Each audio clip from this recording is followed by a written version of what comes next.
مركز مأوى القادم مركز رمز المكارم مركز مأوى القادم. ഭിന്നശേഷി വേണം ക്രിയാത്മകമായ ഇടപെടൽ എന്ന പ്രമേയത്തെ ആസ്പദമാക്കി അന്താരാഷ്ട്ര ഭിന്നശേഷി ദിനത്തിൽ ദ്വീപ് ആസ്ഥാനത്ത് മർക്കസ് സാന്ത്വനം സംഘടിപ്പിക്കുന്ന ബോധവൽക്കരണ പ്രോഗ്രാം ഇന്ന് രാത്രി 8 മണിക്ക് നടക്കുമ്പോൾ പരിപാടിയുടെ ഭാഗമായി മർക്കസ് വിദ്യാർത്ഥികളുടെ ദഫ് പ്രകടനവും മർക്കസ് എഡ്യൂക്കേഷണൽ സെന്ററിൽ വെച്ച് പ്രൗഢമാകുന്നു. പ്രസ്തുത പരിപാടിയിൽ പ്രമുഖർ സംബന്ധിക്കുന്നു.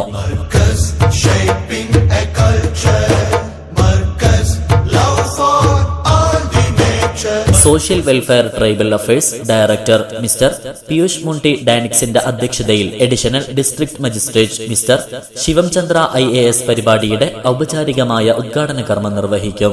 ഭിന്നശേഷി മേഖലയിലെ പൊതുജനങ്ങളുടെ ഇടപെടലുകളെ കുറിച്ച് disability rights advocacy and Helen Keller award winner Farooq KK വിഷയാവതരണം നടത്തും.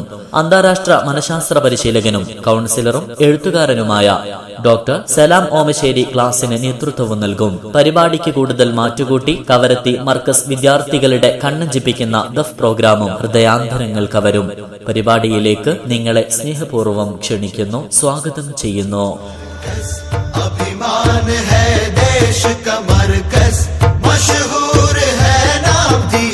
കുട്ടികളുടെ പഠന പെരുമാറ്റ വിഷയങ്ങളിൽ പ്രോത്സാഹനങ്ങൾ നൽകാൻ, പ്രയാസങ്ങൾക്ക് പരിഹാരങ്ങളേകാൻ 2024 ഡിസംബർ 3 മുതൽ 5 വരെ പ്രശസ്ത കൗൺസിലർ ഡോക്ടർ സലാം ഓമശ്ശേരി കവരത്തിയിൽ ഉണ്ടായിരിക്കുന്നതാണ്. കാണാൻ ആഗ്രഹിക്കുന്നവർ സാന്ത്വനം ഓഫീസുമായോ പ്രവർത്തകരുമായോ ബന്ധപ്പെടുക.